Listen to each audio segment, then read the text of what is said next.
శ్రీ మహాగణాధిపతయ నమ. ఐం మహాసరస్వత్యే నమ. శ్రీ లలితాంబికాదేవియే నమ. ఈ 12 రాసుల వాళ్లకు కూడా 2025 సంవత్సరము జనవరి నుండి డిసెంబరు 31 వరకు మిశ్రమ ఫలితాలు మనము చాలా రాసుల వాళ్లకు బాగుంది అని చెప్పటము అన్నీ కూడా తెలియజేస్తున్నాం. ఎవరు ఏమీ ఆందోళన చెందాల్సినటువంటి అవసరము ఎంతమాత్రము లేదు. ఎందుకు ఈ మాట నేను ప్రతిసారి చెప్తాను అంటే, ఏ లగ్నములో ఎవరైతే పుట్టి ఉంటారో ఆ లగ్నము రీత్యా కూడా ఉన్నటువంటి గ్రహస్థితుల వల్ల కొంతమందికి అనుకూలము ఉండొచ్చు, కొంతమందికి ప్రతికూలాలు ఉండవచ్చు. అందుకనే ఎప్పటికప్పుడు మనము మన బాధ్యతగా మనము తెలుసుకోవటం అనేది జరుగుతుంది. అందుకనే ప్రసార మాధ్యమాల ద్వారా చాలామంది మాస ఫలాలు కూడా తెలియజేస్తూ ఉంటున్నాం. అంటే ఏ నెల ఏం జరుగుతుంది ఏమిటనేటువంటి వివరాలు కూడా తెలియజేస్తూ ఉన్నాం. అయితే ఇప్పుడు ఈ 12 రాసుల వాళ్ళు కూడా ఈ రాశి ఆ రాశి అని కాదు, అందరూ కూడా ఈ 2025 జనవరి నుండి మామూలుగా డిసెంబర్ వరకు కూడా అన్ని పనులకు కలిపినటువంటి పరిహారాలు అనేటువంటివి కొన్ని ఉంటాయి. అంటే ఈ పనికైతే ఇది, ఇంకొక పనికైతే ఇంకొకటి అని జాతకాన్ని బట్టి చెప్పటం అనేటువంటిది అది వేరు. కానీ జనరల్గా సహజ సిద్ధముగా మనము చేసుకోవాల్సినటువంటివి కొన్ని ఉంటాయి కదా. అవి ఏమిటయ్యా అంటే, మీకు తోచిన విధముగా ఎక్కువ సార్లు, అంటే నెలలో కనీసము ఒక 2 సార్లన్నా, అలా 12 సార్లు చేసేటప్పటికి 12 2 24 సార్లు అవుతుంది. అలా నెలకు 2 సార్లన్నా గోమాతను పూజించండి. ఆ గోమాతను పూజిస్తున్నప్పుడు కాస్త ఆకుకూరలు లాంటివి కానీ, ఏదైనా వాటికి కాస్త దాణా తీసివ్వటము కానీ, లేదా గడ్డి కొనివ్వటము కానీ, ఏదో ఒక మీకు తోచిన మాత్రముగా ఒక 50 రూపాయలది కావచ్చు, 100 రూపాయలది కావచ్చు, అలా గోమాతను ఎంత మనము పూజిస్తామో అంత మేలు జరుగుతుంది. కనీసము 2 సార్లు నెలకు, అంటే 15 రోజులకు ఒక్కసారి. దీన్ని ఒక సమయము అని పెట్టుకొని చెయ్యండి. ఇంకా ఒక పరిహారం ఏమిటి అనేటువంటిది మనం ఆలోచన చేసినప్పుడు, ప్రతి వాళ్ళ ఇంటికి కూడా నరదృష్టి, కొన్ని మనకు ఇళ్లలో పనులు కావడం లేదు అని అనుకునేటువంటి వాళ్ళు ప్రతి అమావాస్యకు, ప్రతి పౌర్ణమికి ఈ 2 సార్లు కూడా ఒక నిమ్మకాయ దిష్టి అనేటువంటిది ఇంటి ముఖద్వారానికి తీసి ఒక చోట చెత్త కుండిలో పడేయండి. ఇవి 2 పరిహారాలు మాత్రము కంటిన్యూగా చేసుకుంటే మీకు డబ్బులు నిలబడము కానీ, నరదృష్టి పోవడము కానీ, ధనము ఆకర్షణగా రావటానికి కానీ కొన్నిటి బాగా పనికొస్తుంది. ఇవి పాటించండి, మీకు మేలు జరుగుతుంది. వృశ్చిక రాశి వారికి ఈ 2025 సంవత్సరము జనవరి నుండి డిసెంబర్ 31వ తేదీ వరకు కూడా ఎలా ఉండబోతుంది అంటే, మిశ్రమ ఫలితాలు గోచరిస్తూ ఉన్నాయి.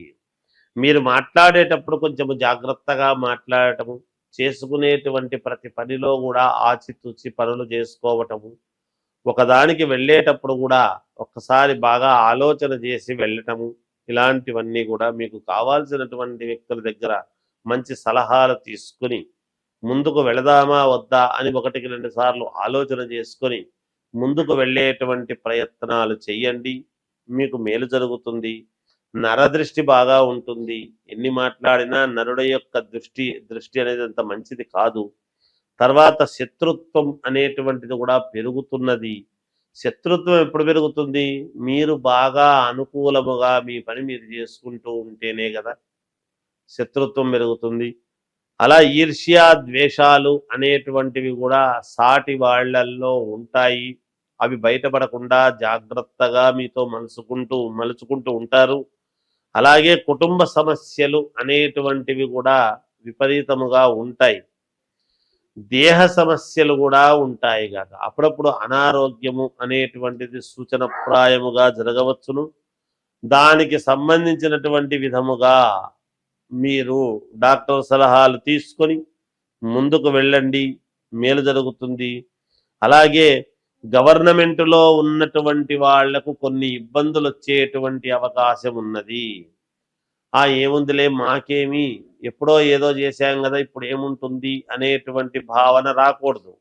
గవర్నమెంట్లో ఉండి మీకు తెలిసి చేసినా తెలియక చేసినా చిన్న చిన్న తప్పితమే రేపు పెద్దదై మిమ్మల్ని కొంచెం ఇబ్బంది పెట్టే విధముగా ఉండబోతున్నది అనేటువంటిది సూచనప్రాయముగా తెలియజేస్తూ ఉన్నాను. ఐఏఎస్ ఐపీఎస్ ఆఫీసర్లకు యోగవంతముగా ఉంటుంది, బాగుంటుంది. ఒక పనిలో వీళ్లకు అద్భుతమైనటువంటి ప్రశంసలు అనేటువంటివి పొందుతారు. డాక్టర్లకు కొంచెము మధ్యమముగా ఉంటున్నది, మధ్యస్థముగా ఉంటున్నది. అంటే కొంత బాగుంటే కొంత ఇబ్బందులు డాక్టర్ వృత్తి గల వాళ్లకు. అలాగే వ్యాపారము చేసుకునేటువంటి వ్యాపారస్తులకు చాలా అంటే చాలా అద్భుతముగా ఉన్నది వ్యాపారం చేసుకునేటువంటి వాళ్లకు. ఉద్యోగస్తులకు సహజముగా చిన్న చిన్నపాటి ఇబ్బందులు అనేటువంటివి తప్పవు. ఎప్పుడు మనల్ని వద్దంటారా అనేటువంటి భయోత్పాత నిర్ణయములో జీవనము గడుపుతూ ఉంటారు. అయినా వాళ్ళని ఎవరిని చిన్నపాటి ఇది చూడరాదు, తప్పకుండా మీకు మేలు జరుగుతుంది గాక. విద్యార్థిని విద్యార్థులకు అద్భుతమైనటువంటి యోగం ఉన్నది. విదేశాలకు వెళ్ళాలి అనుకునేటువంటి వాళ్ళు విదేశాలకు వెళ్ళగలరుగాక. సినీ రాజకీయ రంగాల వాళ్లకు అధిక శ్రమ అనేటువంటిది ఉంటుంది. బాగా మీకు శారీరకమైనటువంటి శ్రమ చాలా ఉంటుంది. దాని ద్వారా కొంత మేలు జరుగుతుంది, కొంత ఇబ్బంది ఉంటుంది గాక. రాజకీయాలలో ఉండేటువంటి వాళ్లకు కూడా ఇదే సేమ్ వర్తిస్తుంది. ఎందుకంటే వాళ్ళకు కూడా కొన్ని ఇబ్బందులు, కొన్ని అనానుకూలతమైనటువంటి పరిస్థితులు ఉంటాయి. ఇది ఏదైనా ఓవరాల్గా చూసుకున్నప్పుడు ఈ రాశి వాళ్లకు అద్భుతముగా చాలా బాగానే ఉంది.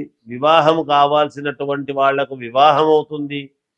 సంతానము కావాలి అనుకునేటువంటి వాళ్లకు సంతాన యోగము ఉన్నది. వాహనము కావాలి అనుకునేటువంటి కొత్త వాహనము కొనుక్కునే యోగం ఉంది ఈ రాశి వాళ్ళు. మిగతాది అంతా కూడా అనుకూలముగానే ఉన్నది. ఎవరు ఆందోళన చెందాల్సినటువంటి పని ఏమీ లేదు. ఇది వృశ్చిక రాశి వారి యొక్క ఈ విధానం ఇలా ఉన్నది అని తెలియజేస్తూ జయోస్తు.